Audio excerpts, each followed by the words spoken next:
semente para que a gente semeie. Continua, Jefferson. Também vos dê pão para comer, e multiplique a vossa sementeira, e aumente os frutos da vossa justiça, para que em tudo enriqueçais para toda a beneficência, a qual faz que por nós se deem graças a Deus. Leia de novo, só um pouquinho. Para que em tudo enriqueçais para toda a beneficência, a qual faz que por nós se deem graças a Deus. Onde você leu?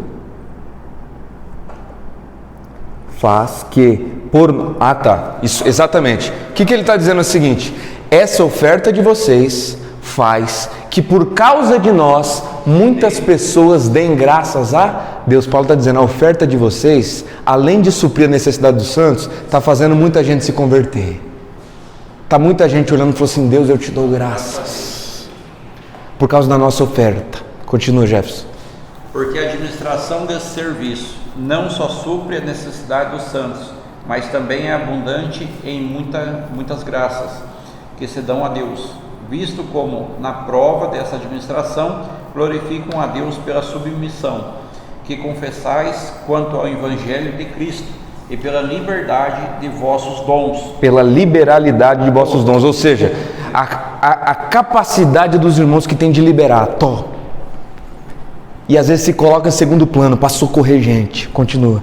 Para com eles e para com todos, e pela sua oração por vós, tendo de vós saudades, por causa da excelente graça de Deus que em vós há. Graças a Deus, pois, pelo seu dom inefável. E aí Paulo, em Romanos capítulo de número 16, no último capítulo, ele está alegre, porque ele conseguiu muita oferta, e ele está levando essas ofertas tudo para os irmãos da Judéia. Sabe quem são os irmãos da Judéia? São as nossas irmãs viúvas e os missionários que estão com fome. Então, até esta promessa do Senhor, e eu creio que o Senhor pode agir assim, e age. E mesmo quando age não com o intuito de nos dar privilégios, mas age com o intuito de que a gente seja um meio de bênção para alcançar alguém. Perguntas?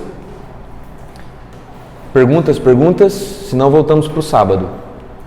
Alguma questão, Jefferson? Depois eu mando para vocês os textos bíblicos.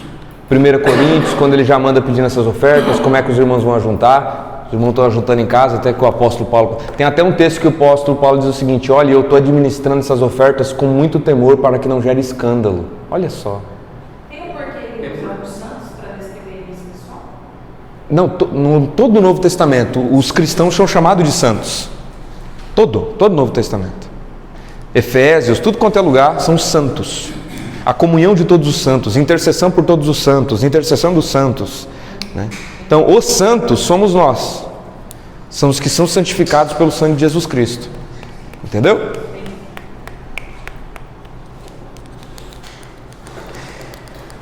Então, nós estamos no Egito, que o sábado é você tirar o indivíduo de um sistema de opressão, de ansiedade, que é o nosso sistema atual. Aí por que o Walter Brueggemann diz que esse é o mandamento hoje mais difícil de obedecer? Como é difícil a gente sair desse sistema da produção. Como é difícil a gente parar de se ver com a ótica do dinheiro. E eu estou me incluindo, tá? Porque Deus, eu estou dirigindo, estou vindo para cá e estou voltando, e só coisa na minha cabeça: meu Deus, eu preciso de mais dinheiro por causa desse projeto. Meu Deus do céu, como é que eu vou pagar isso? E meu Deus. E...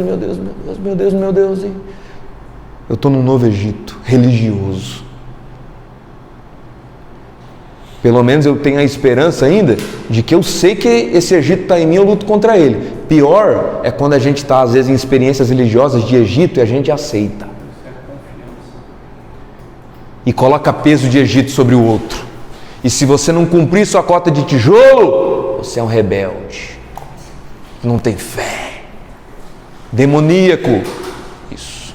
O ser humano volta a ser escravo do Egito. O peso do sábado é um peso de proteção. Por quê? Se viola o sábado, sabe qual é o maior risco do povo? se volte um novo rei que os escravize. A seriedade do sábado é a maior proteção aos pequeninos. Porque aí se não vem um imperadorzão e diz o seguinte: você vai produzir todo dia. Vocês lutarem pelo sábado é proteção. Aí vamos no capítulo de número... Aí vamos agora resolver o texto de Números. Números 15. Vamos reler mais uma vez o texto, somente para analisarmos. Que horas são? 8h52. 8h52? Beleza. Vou conseguir liberar vocês mais cedo. Página de número 34, o último parágrafo, nós temos o texto. O pastor Auro, leia aqui para mim. Certo dia, quando os israelitas estavam no deserto, encontraram um homem recolhendo lenha no dia de sábado. Aqueles que o encontraram recolhendo lenha levaram a Moisés, a Arão e a toda a comunidade, que o prenderam, porque não sabiam o que deveria ser feito com ele. Então o Senhor disse a Moisés: o homem deverá ser executado, toda a comunidade o apedrejará fora do acampamento. Vamos agora interpretar esse texto, depois de entender todo esse sábado. E tem mais um ponto só que para mim não esquecer. Assim verso 36, assim toda a comunidade levou para fora do acampamento e o apedrejou até a morte. Tem um texto no Novo Testamento que Jesus diz: não foi o homem feito para o sábado. Não é o homem que é para servir o sábado, é o sábado que é para servir o homem. Isso é uma lei para o bem do homem. Aí o que fizeram hoje? Por que às vezes a experiência religiosa brasileira em muitos casos é contra o mandamento? Porque em vez da instituição religiosa, toda a nossa estrutura que a gente chama de igreja, né, servir ao homem, a gente fez o homem servir a instituição. Aí a gente transformou eles novamente em escravos. É igual dinheiro. Perfeito. Perfeito, Gerto, perfeito. Aí tem a oferta da viúva, né? Quem lembra o que a gente estudou sobre a oferta da viúva aqui? Quem lembra? Que muita gente prega que a oferta da viúva é Jesus elogiando e dizendo para a gente fazer igual. Enquanto na verdade é o contrário. Jesus, 2 versículos acima, está denunciando os fariseus que devoram as viúvas com desculpas de espiritualidade. Aí Jesus pega os discípulos, leva para dentro do templo, num lugar chamado Espaço das Mulheres, onde tinha, se não me engano, 12 ou 13 trombetas, onde a pessoa colocava o valor lá. Jesus pega os discípulos e olha lá, e sai dizendo: essa viúva deu tudo o que ela tinha, deu mais do que todos os outros. E a gente pensa que é elogio e é denúncia. Sabe por quê? Porque a viúva não tinha que dar tudo que ela tinha, a viúva tinha que ser cuidada. A lei dizia isso. Jesus sai de dentro do templo, profetiza a destruição do templo e nunca mais entra dentro do templo. Aí vou falar uma coisa para vocês. Suponhamos que eu sou um pastor, alugo uma igreja.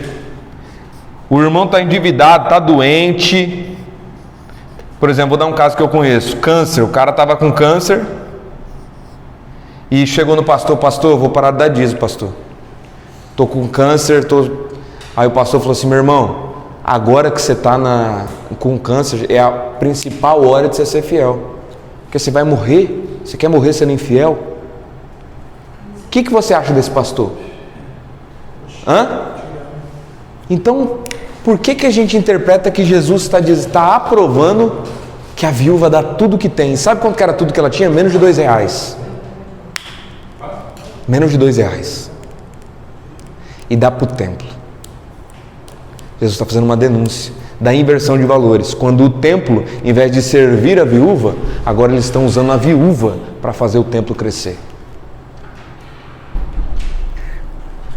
Vamos analisar agora o texto que Deus condena o cara à morte. Eu fiz uma divisão aí na página de número 35 da apostila, e o Benjamin Noonan aí é o autor do artigo que eu me baseei. O Números capítulo de número 15, ele está dividido em 5 sessões. Primeira sessão, do verso 1 a 16, ofertas volitivas. Não sei porque que acabou aqui ofertas volitivas. Sacrifícios. Do verso 17 ao 21, a segunda seção. Lei sobre a oferta de primícias do pão, ou seja, lei. Aí, quando chega no verso de número 3, ele fala sobre 2 tipos de pecado de quem quebra essas leis. Que é sobre o sacrifício que se faz do pecado não intencional e o pecado desafiador ou o pecado de mão levantada. E eu coloquei o texto aí para vocês. Ô Mário, você está com a apostila aí? Então eu vou pedir para você ler. Números 15 e 24. O texto aí que está na apostila. Pode ler. Bem alto para todo mundo ouvir.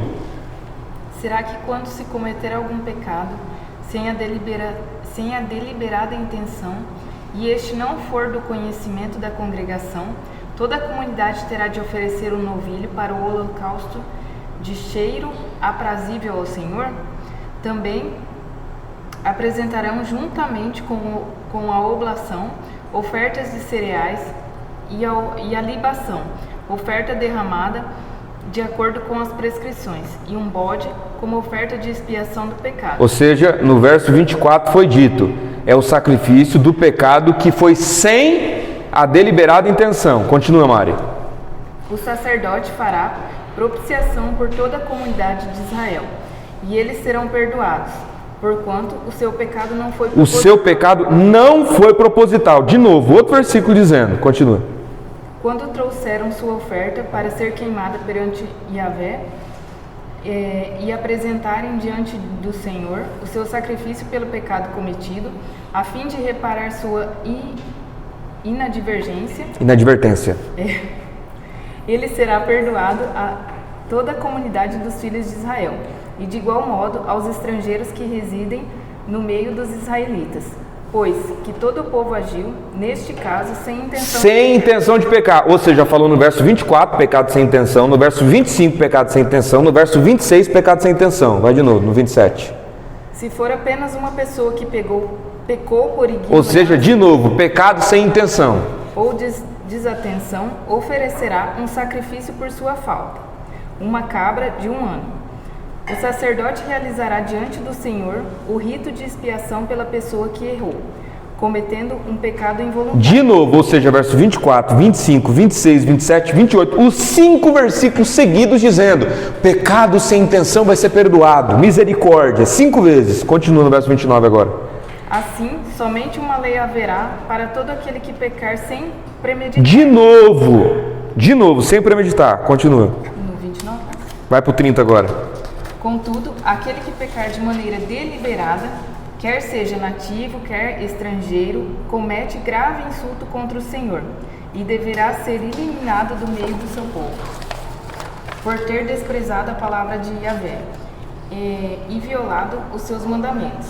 Essa pessoa deverá ser exterminada, porquanto será responsável por sua própria condenação. Ou seja, veja aqui, 6 vezes o Senhor diz sobre pecados de forma não intencional. 6 vezes. Ou seja, 6 vezes a misericórdia. Mas no último, há uma vez que se diz, porém, se o pecado for intencional, e algumas traduções colocam que não é simplesmente no pecado intencional de Zaiquis, mas no sentido de pecado de mão levantada, o pecado chamado desafiador, será morto. Um versículo abaixo, sabe o que ele começa a dizer? Leia o verso 32 aí, Fernando. Estando, pois, os filhos de Israel no deserto, acharam um homem apanhando lenha no dia de sábado. Exatamente. Por que está nesse contexto? Foi o pecado de mão levantada. Sabe o que significa esse mão de levantada? Esse cara está querendo quebrar o princípio do sábado e transformar novamente pessoas em escravos do Egito. Isso aqui é uma rebelião. Não um cara que está com frio. Então, exatamente, mas não é simplesmente um consciente assim, ai meu Deus, eu estou com frio que vou... Não é isso, porque a própria Bíblia diz que havia uma coluna de fogo que os aquecia. Isso aqui é mamon. Isso aqui é um cara vendo, não, mas está parando de tudo, mas somos vagabundo, o novo faraó. E a dureza de Deus contra este homem não é por conta do rito do sábado em si, mas é em proteção ao povo, porque se inicia uma rebelião que quebra o princípio do sábado, em pouco tempo o povo está tudo de volta se tornando escravo de um novo faraó. O rigor do Senhor contra este homem é devido ao grande amor que ele tem de proteção ao povo. E todo o contexto demonstra isso. Isso aqui é um pecado de rebelião. Ah, Luiz, mas o que é rebelião? Expliquei na aula de número ontem. Expliquei o que é autoridade, o que é rebelião. Que hoje em dia muita gente chama de rebelde, que não tem nada a ver com ser rebelde. Ele foi rebelde aqui contra o mandamento do Senhor. Ele é rebelde contra o princípio de cuidado de gente. Quem não conhece o contexto tende a achar que Deus é tirano. Tende a achar que Deus é tirano. Qual seria a sua resposta objetiva para Deus? Eu perguntaria, o que tem 2 versículos acima? Porque quando você não tem um tempo desse para explanar, infelizmente não, mas indo em debates, você não tem tempo para explanar, expõe a ignorância do outro. Não, me diz o que tem um versículo acima. Porque o versículo acima explica. 2 versículos acima. Qual é o objetivo do capítulo? Se ele não sabe, eu falo, cara, você não sabe nem o que está no capítulo, você está querendo acusar. Mostrando a ignorância dele, eu já coloco em desconfiança o que ele afirmou. Aí eu explico um pouco. Não, aquilo ali é o que eu acabei de falar para vocês. É um pecado desafiador de rebeldia e o princípio do sábado é tão sério para que eles não voltem a ser escravos. É um cara que está querendo escravizar a gente. E o princípio do sábado acabou por conta das culturas que vieram? O princípio do sábado acaba sempre por conta do dinheiro. A gente não quer tirar o dinheiro do coração. É porque eu tinha dúvida, se foi criado tipo, depois isso aí acabou. É porque é igual a circuncisão de ontem. Hoje nós circuncidamos? Não, mas o princípio permanece? O princípio que foi ensinado na circuncisão naquela época permanece ou não? Qual que foi o princípio ensinado na circuncisão na época? O que eles entenderam quando o Senhor mandou todo mundo circuncidar? Exatamente. Isso permanece? Depende. Esse princípio permanece? Sim, É todo mundo irmão? para nós sim. Sim. Então permanece o princípio. Mas a gente já não precisa do rito. Porque quem precisava do rito eram os bebês. Os bebês assim, de consciência, o povo do Antigo Testamento, que não entendia nada. Hoje a gente tem o Cristo, entende que tudo isso era rito, era símbolo. A gente não precisa do rito. O sábado já não é mais um rito, porque como eu disse, em Cristo agora, Ele nos propõe descansar nele. Então já não é um dia de rito de descanso, é uma vida em descanso, onde o mamão foi tirado do centro. Entendeu? Onde o Deus não é mais o dinheiro, onde mais minha vida, a minha maior meta de vida agora não é dinheiro, minha maior meta de vida é ser semelhante a Cristo. Jesus disse: em mim achareis descanso. Exatamente, para a vossa alma, exatamente, Mateus capítulo número 11. Então a minha maior meta de vida não é ajuntar agora, minha maior meta de vida é servir. É servir, e isso que é difícil. Quem quer ser? A gente tem uma vida só. Quem quer hoje em dia fala assim, eu vou ajuntar menos e vou servir mais, eu vou socorrer mais? Exatamente. As próprias pregações hoje em dia Na verdade, as pessoas só entram na igreja por prosperidade. exato, as nossas campanhas incentivam hoje em dia.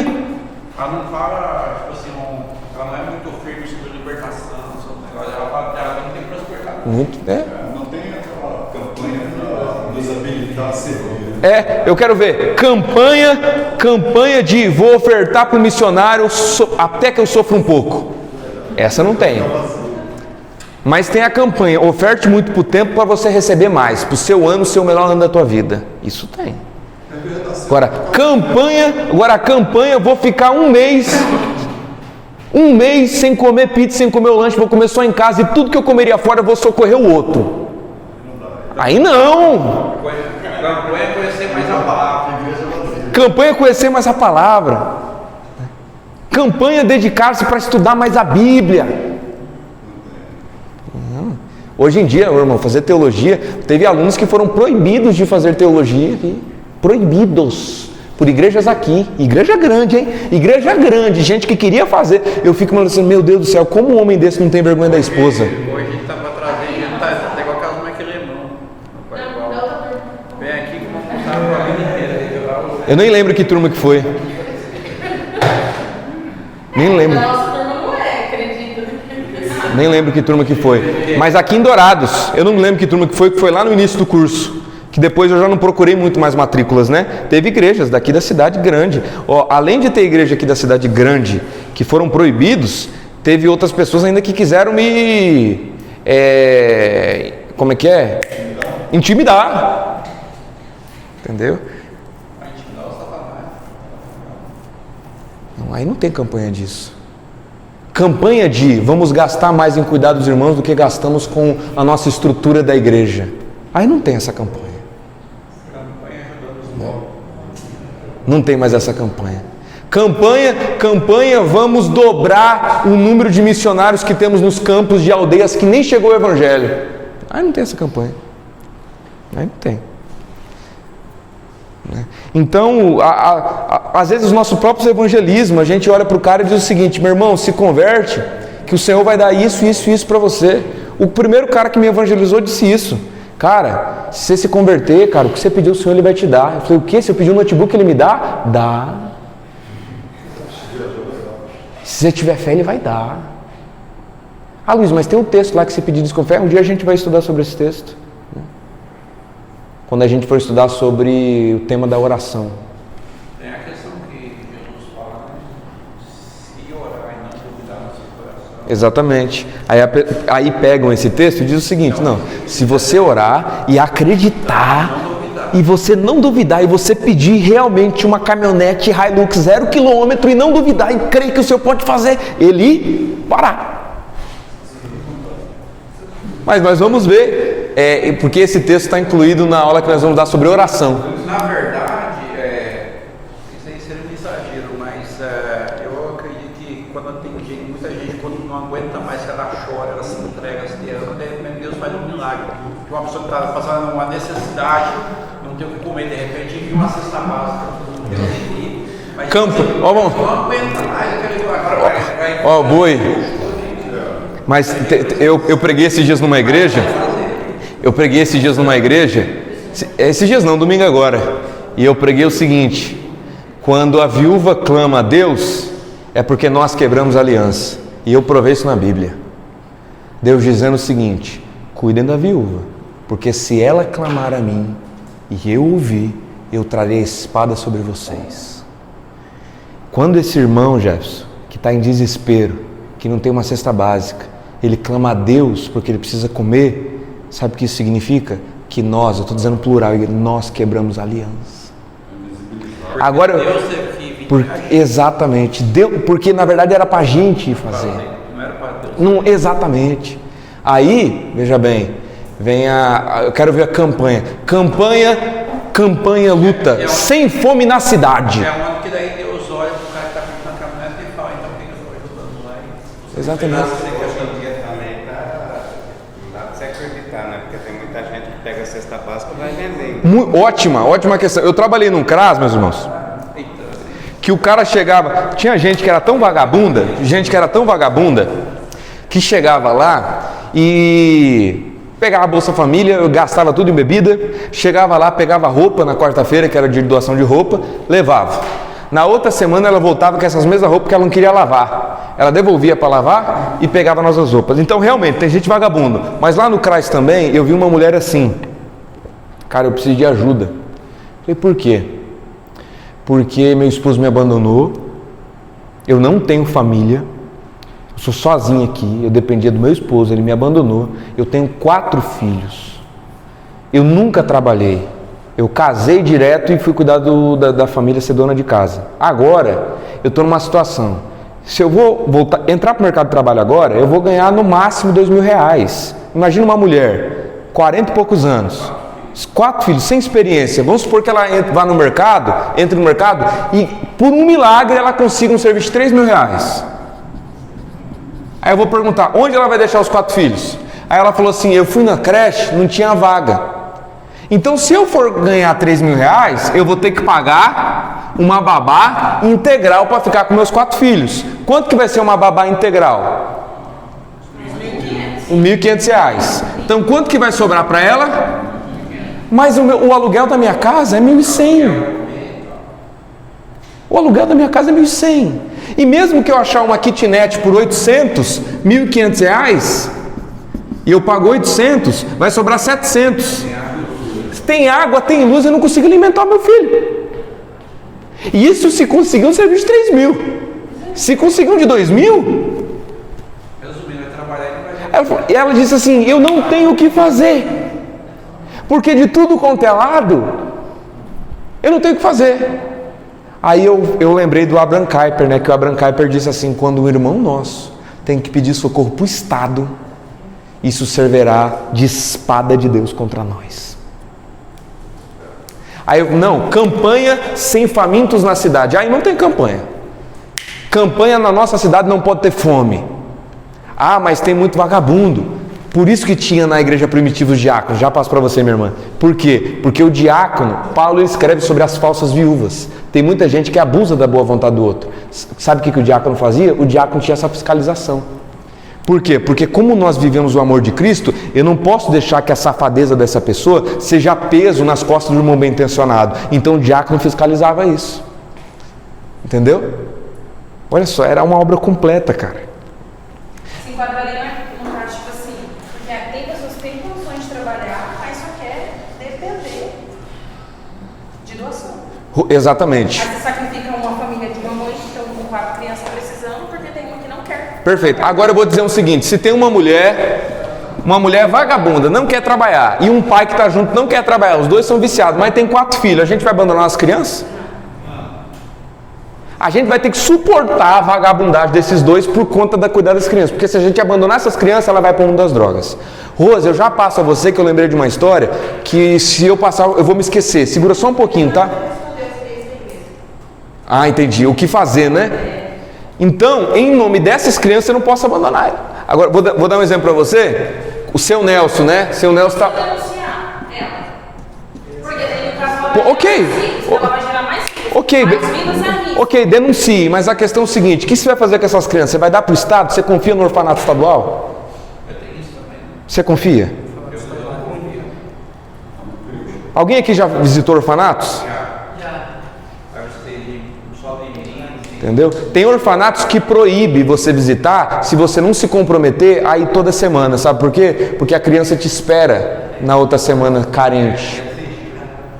Essa criança sai de lá com 18 anos sem ter para onde ir. Mas a gente tem... Quando você viu a última campanha da igreja primitiva, adote uma criança. Ah não, para isso não tem campanha. Tem campanha da primícias, do trízimo, né? De dízimo dobrado este ano. Aí tem campanha. Campanha. Também são poucos que estão visitando também esses lugares. Eles estão abandonados. Olha só essa história, pessoal. O seu Nelson estava acolhido lá, ficou lá comigo. E a gente direciona para outro lugar, porque ainda a gente não tem condição de receber lá. Falta algumas coisas ainda, por exemplo, geladeira vai chegar, que a gente ganhou doação, não tem cadeira, não tem banco, etc. E voltando para lá agora, eu vou mudar para lá, porque eu morando junto com os caras, aí tem como já receber, porque não tem quem fique, eu não posso deixar eles sozinhos. Então eu vou mudar e vamos começar a receber agora em fevereiro. Aí o seu Nelson estava lá comigo, o seu Nelson disse o seguinte, ô Luiz, pensa no senhorzinho, pensa naquele senhor, agradável de presença, serve assim tudo que, seu Nelson, eu preciso de uma ajuda, seu Nelson. O dia todo, seu Nelson, para uma mudança. Luiz, vamos lá. E ele sabe de tudo, ele sabe de encanamento, ele te ajuda em tudo. Ele tem o maior prazer em servir. Sabe qual que é o problema dele? Ele não consegue sair das drogas. Ele queria ficar trancado a vida inteira servindo, mesmo que ele só ganhasse o que comer, porque quando ele está numa clínica, ele consegue, mas às vezes não tem vaga. Aí o que aconteceu? O seu Nelson foi acolhido. E o seu Nelson me disse, Luiz, minha filha foi para as drogas. Por causa de mim, e engravidou nas drogas, na rua. Nasceu a bebezinha, chamada Ana Clara. O conselho tutelar tomou Ana Clara. Minha filha foi mais para as drogas ainda. O único que pode tirar a Ana Clara agora sou eu. Aí ele perguntou assim, Luiz, como é que eu vou tirar? Faz 2 semanas que eu saí da rua. O que eu vou fazer com essa criança? Aí sabe o que eu fico imaginando? Deus olhando para essa criança e o choro dessa criança subindo ao Senhor. E as nossas igrejas preocupadas em crescimento e campanha. E às vezes muitas igrejas estão percebendo que o povo está acordando, faz um projetinho ou outro, que gasta o resto e usa como marketing. Ó, eu faço. É igual a Universal. A Universal gasta milhões em obras sociais. Gasta, sei lá, 10 milhões. Aí quando você vai ver quanto que arrecada, é 10 bilhões.